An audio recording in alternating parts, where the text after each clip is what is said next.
시간 식탁 이런 제목으로 말씀 나누도록 하겠습니다. 마이크 소리가 정말 많이 달라졌죠. 그죠? 백안 성도님께서 주중에 오셔서 한 번도 이렇게 만지셨잖아요.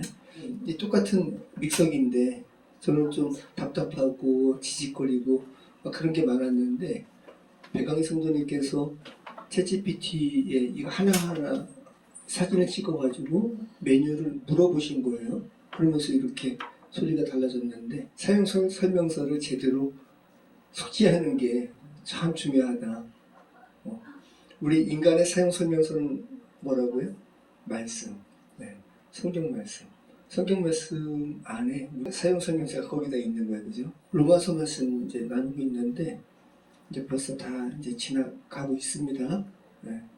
이제 15, 16 이제 2장 남았습니다. 오늘 끝나면.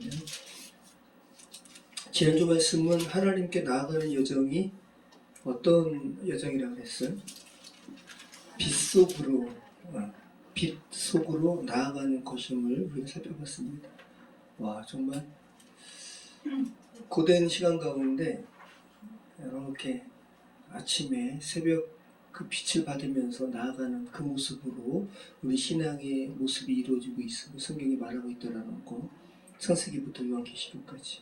그리고 그것을 바울이 알고 지난주 말씀에 어둠의 일을 벗고 빛의 갑옷을 입자 이렇게 표현을 했어요.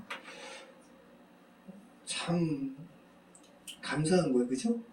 세상은 밝음에서 시작해서 어둠으로 끝나는데 신앙의 이 여정은 어둠으로 시작해서 빛으로 끝난다는 거. 그리고 그 빛이 영원하다는 거. 여러분 1994년에 상영된 영화가 있는데 쇼생크 탈출이라는 영화.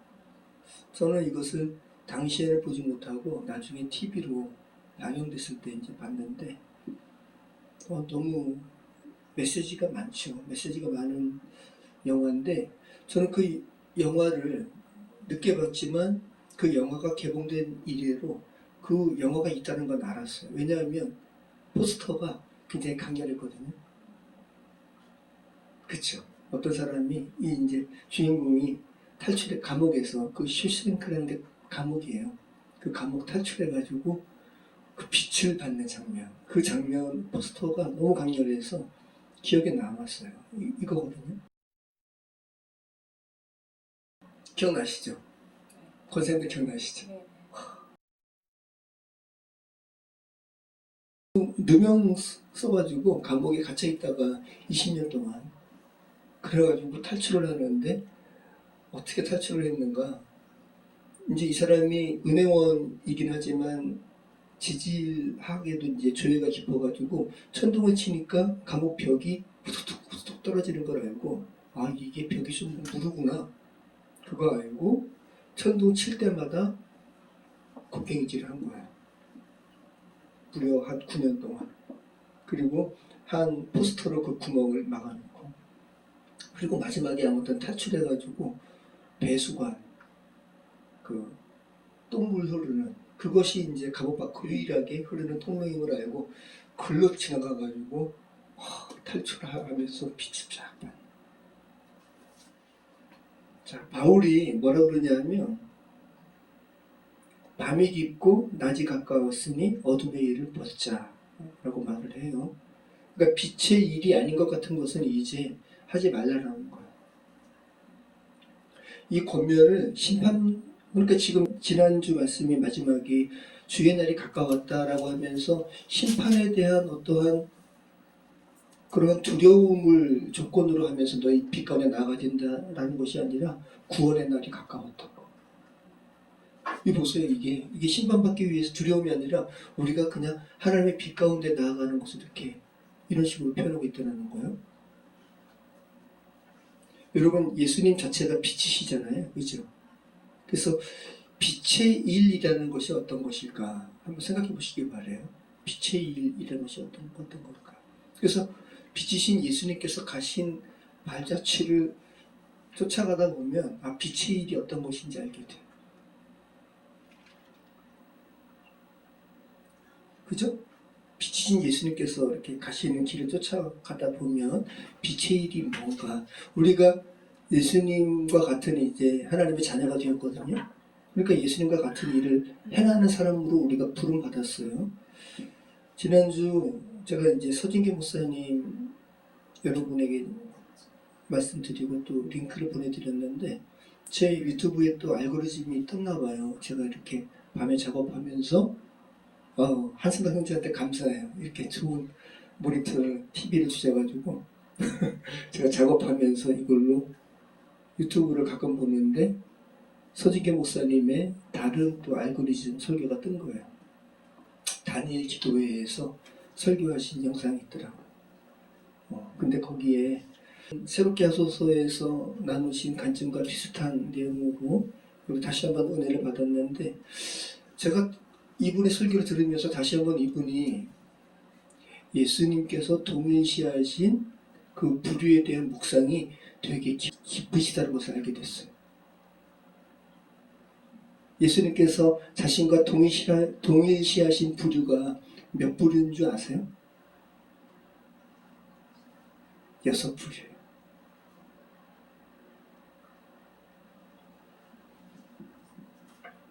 제일 처음에는 어떤 부류예요?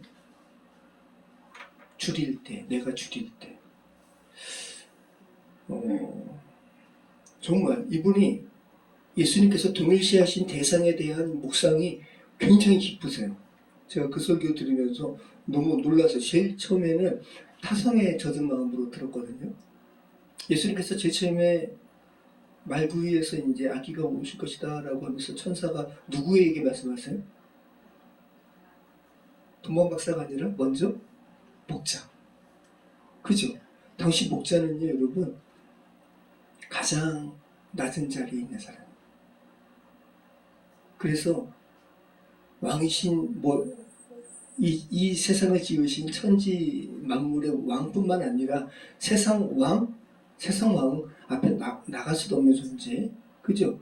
당시에 바리새인들 앞에 아무튼 가장 낮은 존재가 목자인데 하나님께서 예수님의 오실 일을 누구에게 가장 먼저 알려주시는가? 목자들에게. 예수님께서 왕이시잖아요. 이 세상의 왕.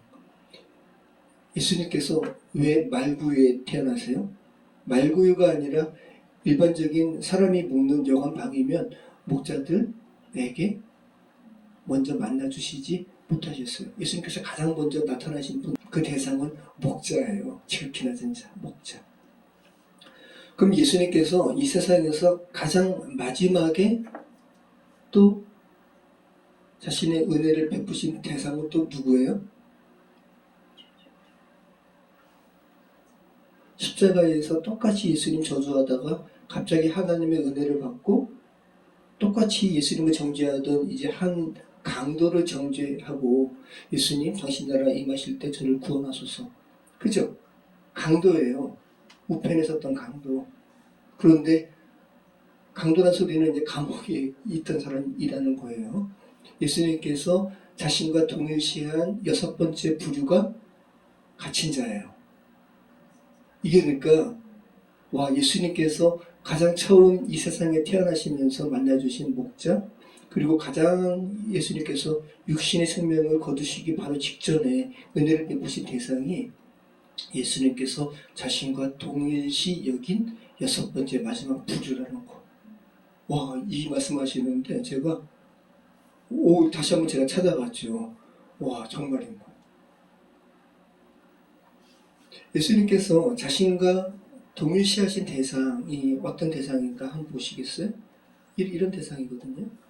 자, 첫 번째, 이거는 이제 목자에 관한 거죠. 보세요.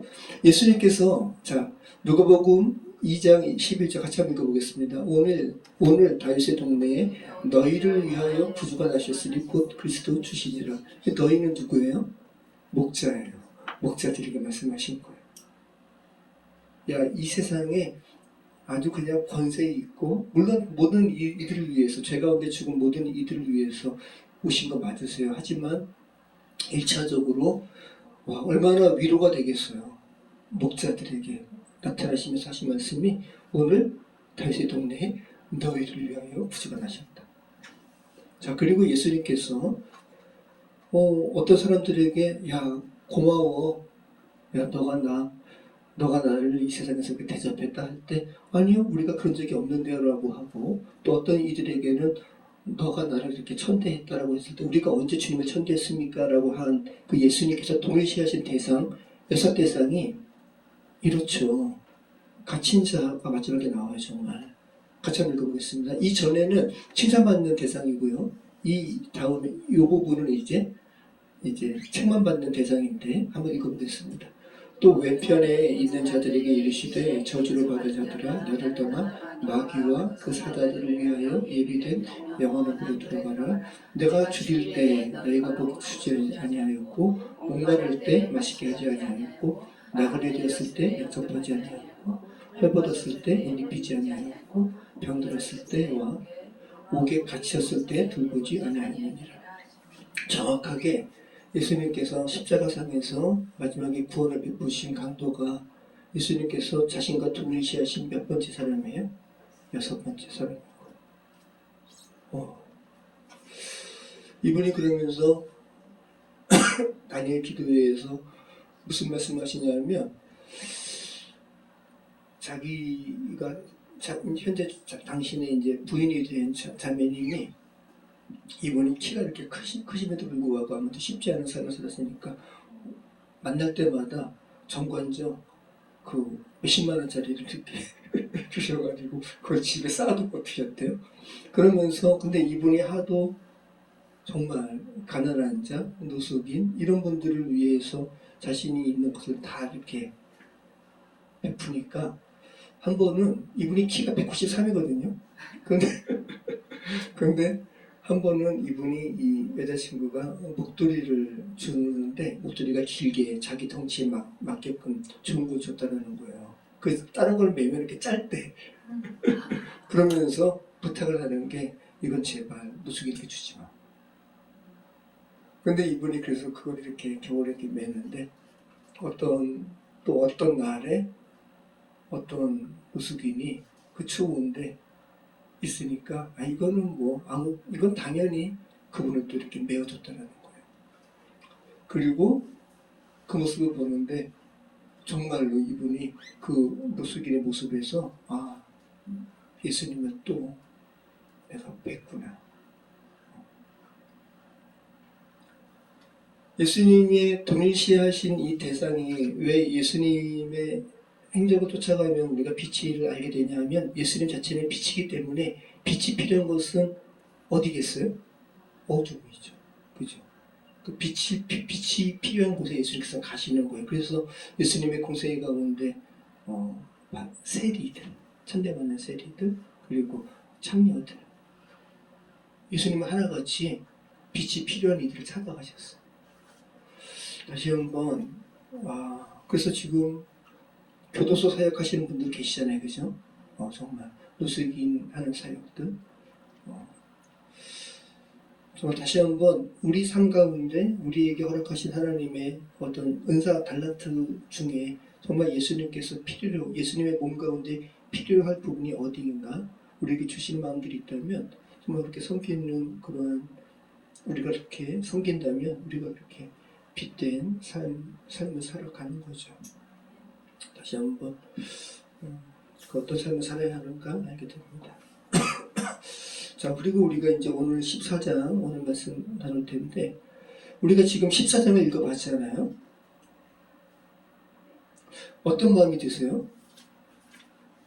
교회 안에 음식 가지고 이렇게 갈등 빚는 부분을 우리가 이제 읽었는데 교회 공동체 안에 음식과 절기, 시간 부분으로 인한 갈등 부분의 해소 관련된 부분이잖아요. 저는 제일 처음에 이 말씀 준비하기 위해서 이 말씀 읽고 아니라 지금까지 우리가 로마서 말씀 교리 그리고 지난주 말씀까지 되게 은혜롭고 파워풀하고 그런 말씀을 읽다가 갑자기 교회 공동체 안에 음식 규례와 또 절기 문제 가지고 다투고 거기에 대한 해소에 대한 부분이 나오니까 제가 좀 맥이 좀 제처럼 빠졌어요. 갑자기 좀 약하다라는 그런 마음이 들었는데, 그죠? 좀 갑자기 흥미로움이 좀 약해지는 것 같은 마음이 들었어요. 그런데 로마서를 쓴 바울의 목적과 취지를 생각한다면 이런 느낌은 수정되어야 되는 거예요. 바울이 오늘 우리가 읽은 이 결론이거든요. 오늘과 다음 주 이 결론을 위해서 바울이 지금까지 로마서 1장부터 11장까지의 그 교리와 그 12장부터의 실천의 말씀을 적은 거예요. 오늘 우리가 읽는 이 말씀을 위해서 여러분 보세요. 지난주의 말씀이 새벽녘 이렇게 여명의 빛을 받는 장면이었잖아요. 우리가 새벽의 빛을 받은 다음에 뭐 해요? 자연스럽게 새벽에 빛 받은 다음에 아침 식탁에 올라가잖아요. 그죠? 사랑의 빛 가운데 이렇게 이제 통과돼서 아침에 식탁이 차려진 그 식탁에 우리가 둘러 앉았는데 그 식탁에 분리가 있네요. 지금 바울이 그렇게 이야기하는 거예요. 그리고 그 분리가 당연히 극복돼야 된다는 부분으로 지금 메시지를 지금 전하고 있다는 것을 기억하시기 바라요. 여러분, 상은 차려졌는데 새벽녘 이제 아침상을 차려졌는데 사람들이 근데 그 한 상에 둘러앉지를 못해요. 갈등이 있어가지고. 자, 이제껏 나누었던 로마 교회 상황 한번 다시 한번 상기해 보시기 바래요. 글라우디오 황제 때 유대인들이 추방되었다가 그래서 이제 유대인들이 추방된 이후에는 이방인 그리스도인들이 교회를 이렇게 섬겼는데 그리고 다시 황제 사후에 유대인들이 돌아왔어요. 돌아온 이후에 보니까 식탁 풍경이 자신들이 주축으로 로마 교회를 섬겼을 때랑은 분위기가 달라졌어요. 우상에게 바친 재물 막 먹고 안식일도 지키지도 않고 유대절기 지키지도 않고 그런 풍토가 있는 거예요. 그러면서 유대인 그리스도인들 마음 가운데는 어떤 마음이 생겼을까요? 야, 이 사람들 우상에게 바친 거 함부로 막 먹네. 절기 지키지도 않네. 정죄하는 거. 이방인들은 야, 너희는 아직도 음식에 매여있니? 그죠? 야, 너희는 아직도 자유함이 없네. 기독교 복음 안에 있으면서도 없는 얘기하는 거예요. 이러한 분리가 로마 교회 안에 있었단 말이에요. 그런 갈등이 해소되어야 되지 않겠니? 라고 권면하는 말씀이 오늘 본문이라는 거예요. 여러분, 이 말씀이 남의 얘기가 아니죠. 우리도 명절에 제사장에 올랐던 음식 먹어도 됩니까? 안 됩니까? 그죠? 네. 성도가 술 한잔 해도 됩니까? 안 됩니까? 이런 질문들 앞에서 성도들끼리 눈빛이 달라지고 갈라지고 이것이 현대 교회에서도 벌어지는 일들이에요. 교회가 크든 작든 교회가 크면 이런 갈등 가운데 그냥 숨을 수도 있어요. 근데 교회가 작은 가운데서는 이런 문제가 바로 드러나죠. 자, 우리 한번 로마서 14장 1절부터 우리 한번 3절 한번 읽어보겠습니다. 자, 같이 읽겠습니다. 믿음이 연약한 자를 너희가 받되 그의 의견을 비판하지 말라. 어떤 사람은 모든 것을 먹을 만한 믿음이 있고 믿음이 연약한 자는 채소만 먹느니라. 먹는 자는 먹지 않는 자를 비판하지 말고 먹지 않는 자는 먹는 자를 비판하지 말라. 이는 하나님이 그를 받으셨습니다. 네. 자, 여기서 먼저 한번 용어부터 한번 정리해 보시죠. 믿음이 연약한 자가 누구예요?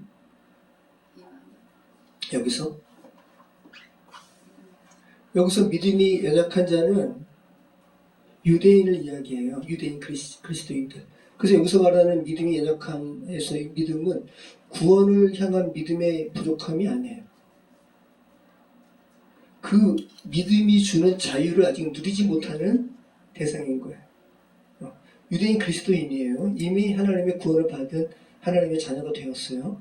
그런데 그래도 이제 유대 그 교리에 그래도 매여 있었잖아요. 그죠? 그러니까 그래도 우상에게 바쳐진 제물, 고기, 아무것도 아닌 거죠. 왜? 우상 자체가 아무것도 아닙니까? 그러니까 거기에 대한 음식 먹어도 돼요. 그죠? 근데 이 사람들은 유대교 안에 있었기 때문에 그래도 꺼림칙한 거예요. 그러니까 믿음이 주는 자유에 대해서는 아직도 연약한 거예요. 거기에 대해서 이방인 그리스도인들에게 이야기하는 거예요. 야, 믿음이 연약한 자도 너희가 받아야 돼. 그의 의견을 비판하지 마. 라고 이야기하는 거예요.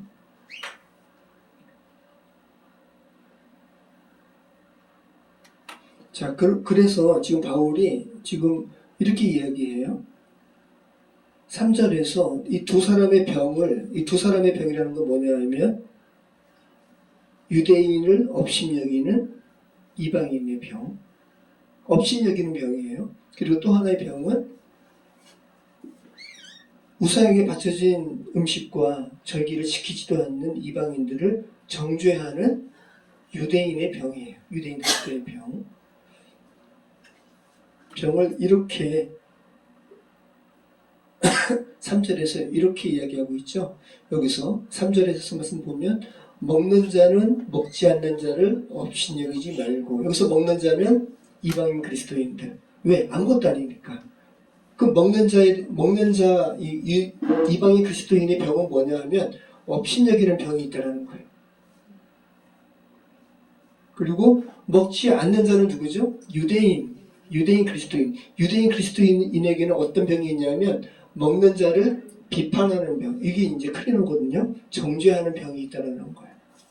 그러면서 그 둘 다 너희 업신여기지 말고 정죄하지 말아라 라고 이야기하는 거예요. 자, 내가 업신여기는 그 사람을, 또 내가 정죄하는 그 사람을 하나님께서 이미 뭐 하셨다? 받으셨다. 하나님이 받으신 그 사람을 왜 너가 업신여기고 왜 너가 정죄하느냐. 아까 출신과 탈출해서 빛을 다 받은 것처럼 여러분만 하나님의 빛을, 영광의 빛을 받은 것이 아니라 여러분이 업신여기는 그 사람도 하나님의 빛을 받았다. 그죠? 여러분이 정죄하는 그 사람도 하나님의 빛을 받았다는 거죠.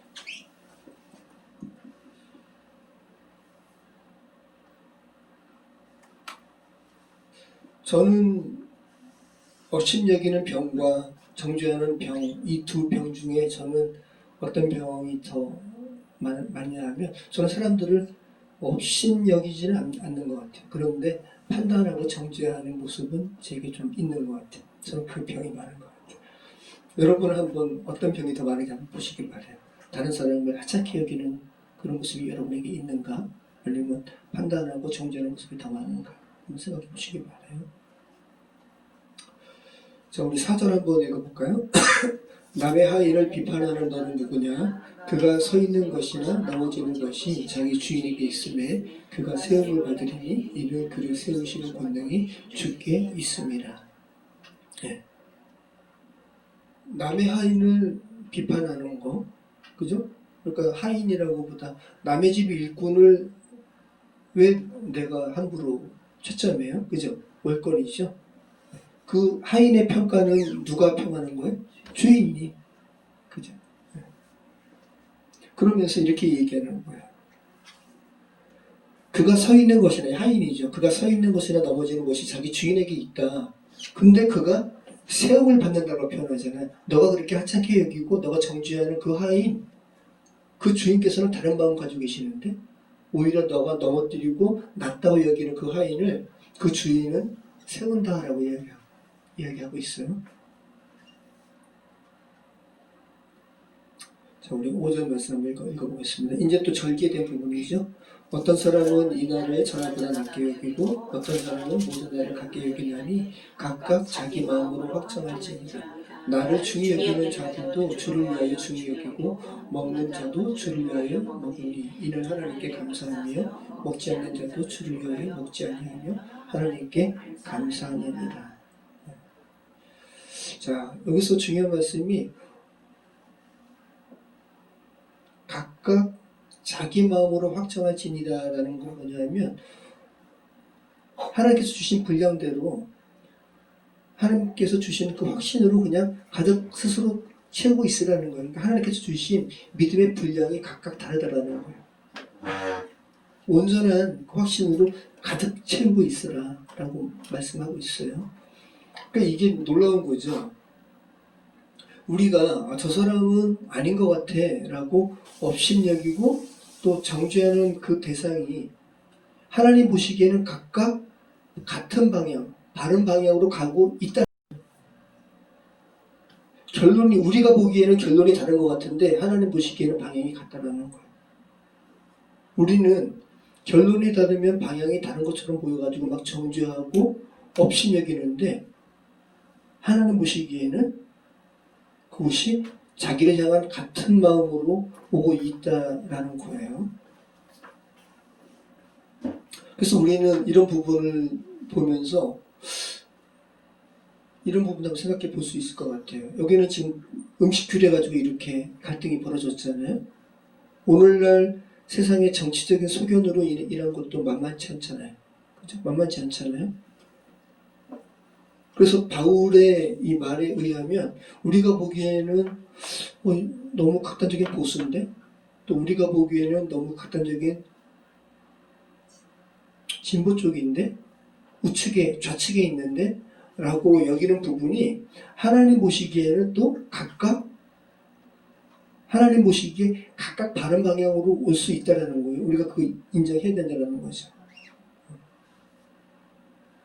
그래서 여기에 대한 바른 생각은 먼저 근데 그거죠. 그러면 모든 것을 바울이 다 관용하라고 하고 있진 않아요. 갈라디아서 말씀에 바울은 뭐라 그러냐면 다른 복음, 다른 예수를, 다른 복음을 전하는 자는 저주를 받을지어다. 그러니까 구원과 관련된 어떠한 중요한 부분에서는 바울이 정확하게 하지만 그 외에, 그죠? 죽고 사는 문제 아니면 그걸로 인한 그런 대립은 있게 하지 말라는 거죠. 그리고 또 이런 부분들, 또 정치적인 이러한 진보나 보수나 이런 부분에 대해서 우리가 바른 마음, 어떤 부분이 바르냐 하면 우리가 전부를 다 알고 있지는 않다. 그죠? 심판자가 하나님께서 따로 계시다. 이걸 우리가 분명히 인식한다면 우리가 보수 쪽에 있든 우리가 진보 쪽에 있든 그건 우리가 다양성 속에 우리가 있는 거잖아요. 그죠? 근데 우리가 심판자가 되어가지고 나만 오라 라고 하면 안 된다. 네. 하나님이 심판자가 따로 계시다. 우리가 그 가운데 있고 우리가 그렇지 다양성 가운데 우리가 있는 것이다. 그런 부분을 좀 여러분이 생각을 하시기 바라요. 자, 다시 한번 우리 1절 말씀 보시면 자, 여기 밭되라는 부분 한번 보세요. 다시 한번. 자, 우리 같이 읽어보겠습니다. 믿음이 연약한 자는 너희가 밭되 그의 의견을 비판하지 말라. 어떤 사람은 모든 것을 먹을 만한 믿음이 있고 믿음이 연약한 자는 채소만 먹느니라. 먹는 자는 먹지 않는 자를 업신여기지 말고 먹는 자는 먹는 자를 먹지 않는 자는 먹는 자를 비판하지 말라. 이는 하나님이 그를 받으셨음이니라. 여기서 이 받으셨다라는 이 받되, 받으셨다 이게 다 같은 단어인데 원문의 의미는 곁에 취한다는 의미예요. 손으로 한 사람이 이렇게 집으로 들어왔어요. 그냥 왔어? 라는 정도가 아니라 반갑게 맞이해가지고 자기 식탁 옆에 앉히는 이 행위가 이 받다라는 거예요. 그러니까 이게 단순히 그냥 왔어? 그냥 용납하는 정도가 아니라 환대요, 환대. 여러분 어디 이렇게 모임에 갔는데 그 모임을 주관하는 어떤 사람이 오셨어요 라는 정도가 아니라 반갑게 와가지고 팔을 잡아가지고 자기 옆에 앉혀가지고 같이 음식을 먹는 이 장면. 이거는 그죠? 단순한 그냥 이렇게 허용 정도가 아니라 완전한 용납이고 완전한 환대잖아요. 이게 받다라는 표현인 거예요. 유대인 그리스도인들아, 너희 이방인 그리스도인들의 행위, 그 사람들을 그 존재 자체로 받아라. 그죠? 이방인 그리스도인들아, 너희가 그렇게 업신여기는 그 유대인들의 그 사람들을 그렇게 배척하지 말고 받아라.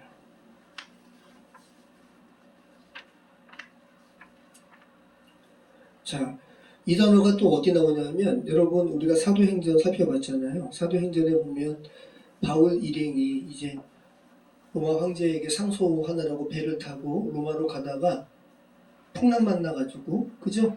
멜리데 섬에 배가 이르렀는데 거기 원주민들이 그들이 야만인이라고 하는 멜리데인들이 바바리안 야만인이 뭐냐면 바바리안이거든요. 그들이 말하는 게 그냥 이렇게 그냥 무슨 짐승이 하는 소리처럼 한다 그래가지고 바바리안이에요. 근데 그 바바리안들이 바울 일행을 어떻게 해요? 모닥불을 쬐가지고 그러니까 풍랑이 일어나니까 얼마나 춥고 막 어두워들 떨고 하는 사람들을 위해서 모닥불을 피워가지고 영접해요. 그 영접한다라는 게 똑같은 단어예요. 받으셨다. 한번 읽어볼까요? 사도행전 28장 2절 재호나 같이 읽어보자. 비가 오고 날이 참해 원주민들이 우리에게 특별한 동정을 하여 불을 피워 우리를 다 영접하더라. 네. 자, 이것도 로마서 15장 7 같은 단어라는 걸 다시 한번 읽어보겠습니다. 자, 로마서 15장 다음 주까지 이제 같은 내용이라고 그랬잖아요. 자, 로마서 15장 7절 같이 읽겠습니다. 그러므로 그리스도께서 우리를 받아 하나님께 영광을 돌리신 것 같이 너희도 서로 받으라. 다 같은 단어예요. 그리스도께서 저와 여러분을 죄 가운데 완전히 타락 가운데 있던 여러분, 그래 왔어 너는 거기 맨 끝에 그냥 앉아라, 이게 아니라 확 잡아가지고 자기 옆에 뭐야? 보세요 한번.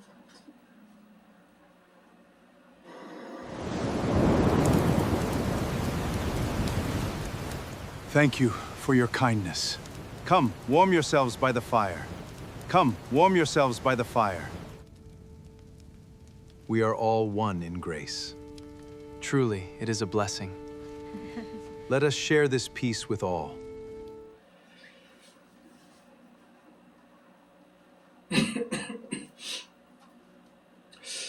자, 여러분, 그리스도께서 우리를 받아주신 것 같이 너희도 서로 받아라.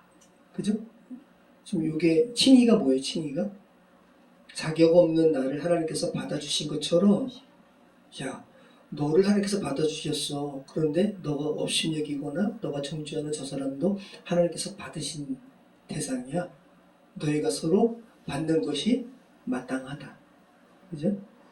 여러분, 돌을 던졌을 때 로마서에 참 파장으로 많이 이렇게 말씀을 나누게 되는데, 돌을 던졌을 때 파장이 밖으로 가죠. 그죠? 잔잔할 때는 밖으로만 가요. 근데 어떤 장애물이 있은 경우에는 다시 파문이 자기에게로 또 와요. 네.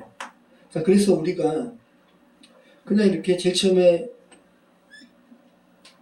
우리가 하나님 앞에 산제물로 드린다, 제단, 그죠? 그 다음에 그 파문이 어디로 간다고 그랬어요? 교회 공동체, 그 다음에는 사회, 그 다음에는 원수사랑.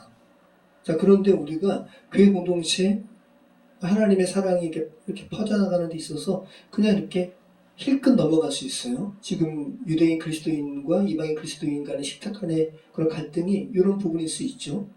그래서 정작 교회 안에서 형제 사랑을 더 확실하게 해야 되는데 그렇지 못하고 사회, 원수 사랑까지 간 다음에, 원수 사랑이라는 건 진짜 큰 벽이잖아요. 그죠?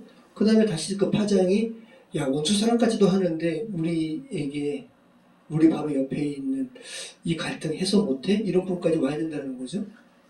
파장이 다시 내게도 또 온다고요. 자, 보세요 한번. 그것도 한번 영상으로 만들어 봤어요.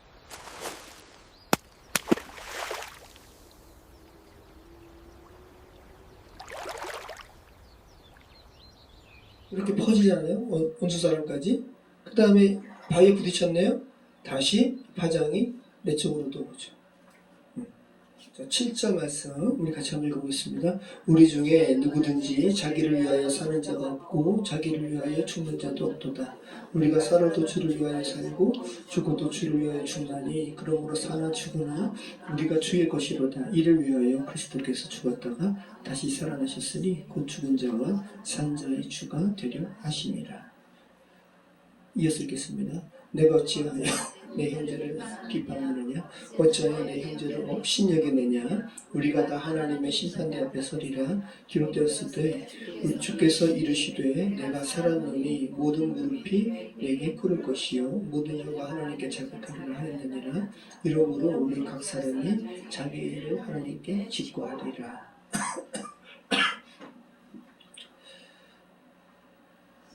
자, 8절 우리가 살아도 주를 위하여 살고 죽어도 주를 위하여 죽나니 그러므로 사나 죽으나 우리가 주의 것이로다.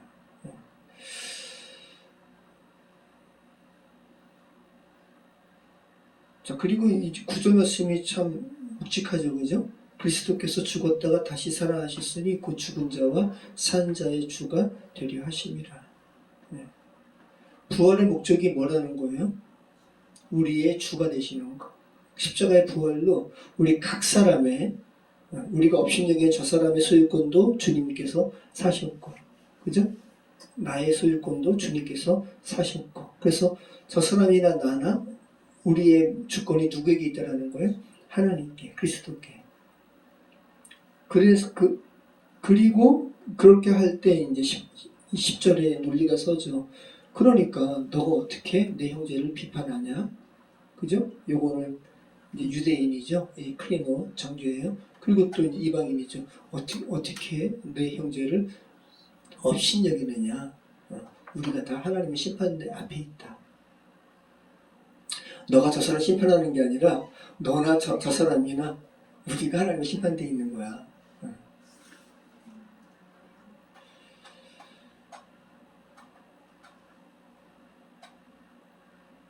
그러면서 우리 13절 말씀을 읽어보겠습니다. 그런즉 우리가 다시는 서로 비판하지 말고 도리어 부딪힐 것이나 거칠 것을 형제 앞에 두지 아니하도록 주의하라. 내가 주 예수 안에서 알고 확신하노니 무엇이든지 스스로 속된 것이 없으되 다만 속되게 여기는 그 사람에게는 속되니라. 자, 그러면서 그럼 바울은 어디에 있을까요? 유대인이지만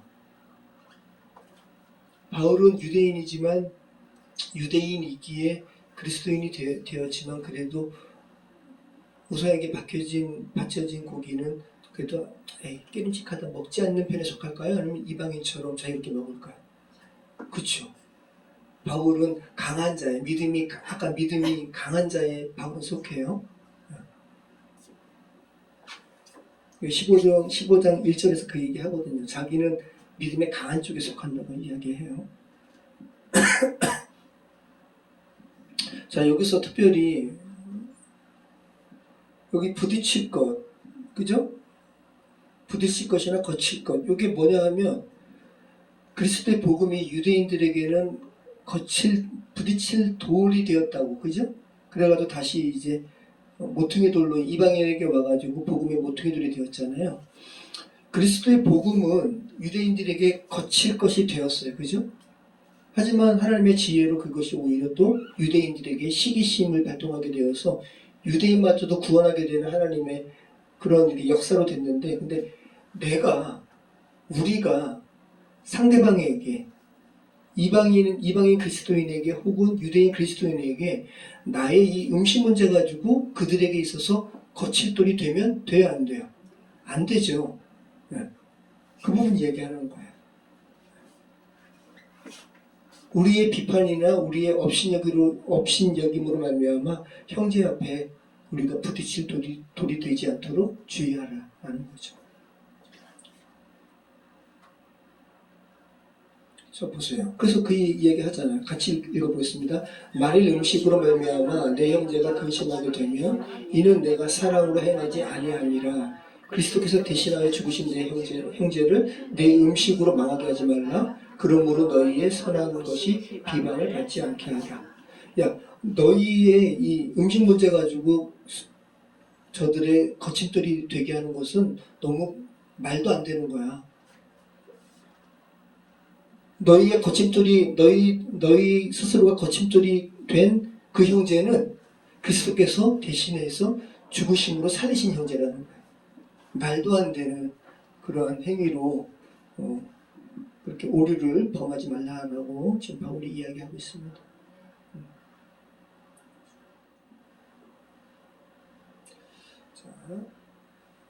17절, 18절 같이 읽어보겠습니다. 하나님의 나라는 먹는 것과 마시는 것이 아니라 오직 성령 안에 있는 의와 평강과 희락이라. 이로써 그리스도를 섬기는 자는 하나님을 기쁘시게 하며 사람에게도 칭찬을 받느니라.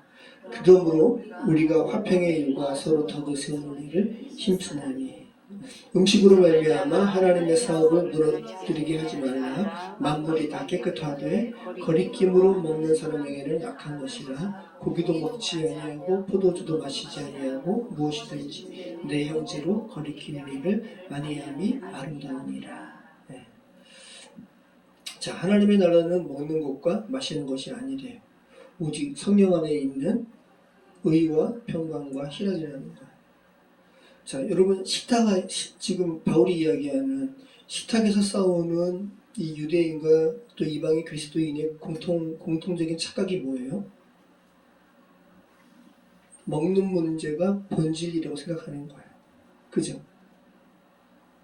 그래서 싸우는 거예요. 그래서 업신여기고 그래서 정죄하는 거예요. 근데 바울이 이야기하는 거예요. 야, 먹는 거는 본질이 아니야 라고 이야기하는 거예요. 진짜 하나님 나라의 본질은 의와 그죠? 평강과 희락이라. 네. 하나님 나라는 먹는 음식 메뉴가 아니라는 거예요. 하나님 나라는 그 식탁에 자리 잡은 사람들의 공기라는 거예요. 공기. 어떤 사람이 들어왔는데 그냥 그래 왔어라고 냉랭하게 앉으라는 것과 그죠? 그 사람을 확 잡아가지고 자기 옆에 끌어앉힐 때 그 사람과 나 그리고 둘러앉은 사람들의 공기가 다를 거 아니에요. 우리 인간은 얼마나 예민해 영적인 존재니까 공기의 그 온도 차이를 금방 느끼잖아요. 그래서 이 19절 말씀에 그 말씀 있죠. 네. 그러므로 우리가 화평의 일과 서로 덕을 세우는 일을 힘쓰나니. 네. 이렇게 할 때 이 덕을 세운다가 집을 짓는다라는 거예요. 건축 용어예요. 그리고 20절이 그 반대말을 보여주는데 집을 세우기도 하고 20절에 여기 하나님의 사업을 무너지게 하지 말라.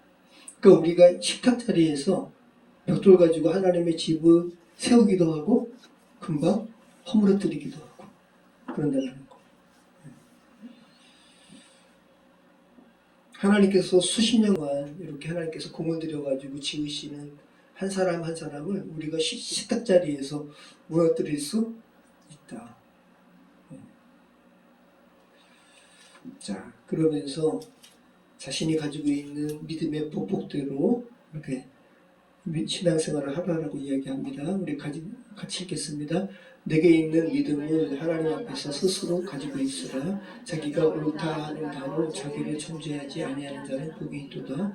의심하고 먹는 자는 정죄되었나니 이는 믿음을 따라 하지 아니하였기 때문이라. 믿음을 따라 하지 아니하는 것은 다 죄니라. 네. 내게 있는 믿음을 하나님 앞에 스스로 가지고 있으라. 네. 그러니까 확신도 없이 남을 따라하지 말라라는 거예요. 속으로는 양심이 걸리는데 강한 자들 눈치 때문에 촌스러워 보일까봐 나는 아직도 먹는 게 꺼림칙해 라는 생각을 가지고 있는데 억지로 먹지 말라라는 거예요. 그건 자유가 아니라 흉내라는 거죠. 자기 양심을 거스리는 흉내를 내지 말라라는 거예요. 하나님 앞에 그러니까 각각의 믿음의 분량대로 주신 그 믿음대로 그 분량대로 그냥 자신 있게 신앙생활 하라는 겁니다. 자, 여러분 이 말씀이 각각의 유대인 신자들 또 그리스도인들에게 어떻게 들렸을까요? 글라우디오 황제의 추방령에 의해서 쫓겨났다가 다시 로마로 돌아온 유대인들에게는 이 말씀이 회복의 말씀이었어요. 바울의 이 말씀은 그죠? 추방된 자리에서 돌아와서 보니까 이제 자기들 자리가 없어졌어요. 그래서 여전히 그냥 자기들 믿음의 어떠한 분량대로 그래도 우상에게 바쳐진 고기를 먹지 않고 그냥 유대 교리에 적합한 그런 이렇게 음식을 먹는 이들에게 이방인 그리스도인들은 아직도 채소만 먹냐라는 눈빛들 앞에서 그저 유대인들은 움츠러들었을 거 아니에요. 그런 그들에게 자유함을 주었습니다. 네. 하나님께서 그를 받으셨다라는 평안함을 주었어요.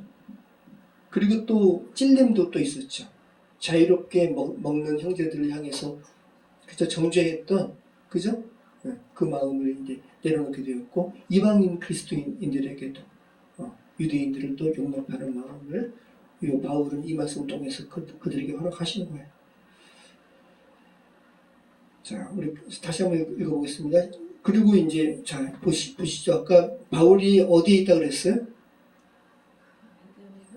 그죠? 우상에게 바쳐진 재물을 먹어도 된다라는 축에 바울은 속했어요. 그래서 믿음이 강한 우리는 마땅히 믿음이 약한 자의 약점을 담당하고 자기를 기쁘게 하지 아니할 것이다. 먹어도 되지만 여기서 자기를 기쁘게 한다는 건 뭐예요? 우상에게 바쳐진 육식고기 먹어도 되지만 이들의 약점을 담당하기 위해서 뭐 때로는 또 이렇게 스스로 참을 수도 있고 또 그들을 없이 여기지 않는다는 거죠. 존재하지 않는다는 거죠.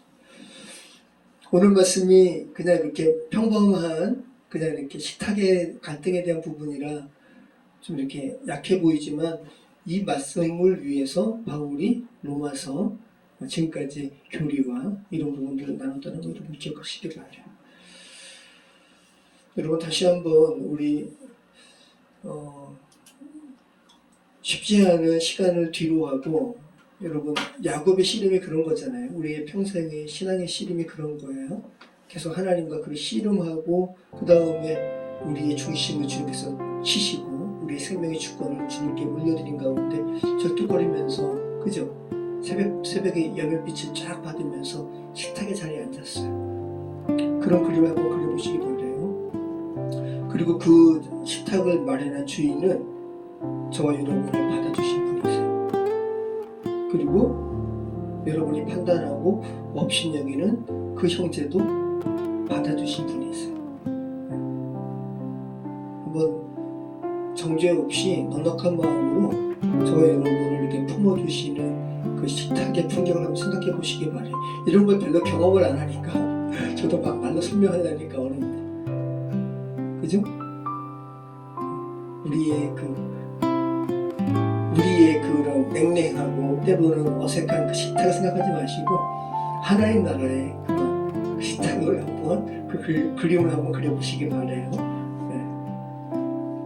아까 멜리데사랑 그 원주민 표현은 너무 재미내가 잘해요. 그렇게 넉넉함으로 웃으면서 우리를 초청하고 환대하는 또 여러분의 이웃을 환대하는 여러분 저와 여러분의 삶이 됐으면 좋겠습니다. 기도하겠습니다. 참 좋으신 하나님 감사합니다. 로마서의 궁극적인 결론이 하나님 나라의 완전한 하나됨을 이렇게 그리고 있음을 다시 한번 제가 알게 됩니다. 아버지 하나님, 우리를 연락하신 하나님께서 어떤 모습으로 우리를 받으시는지 아버지 하나님, 그 하나님의 사랑에 반응하여서 우리 주변인들에게도 똑같이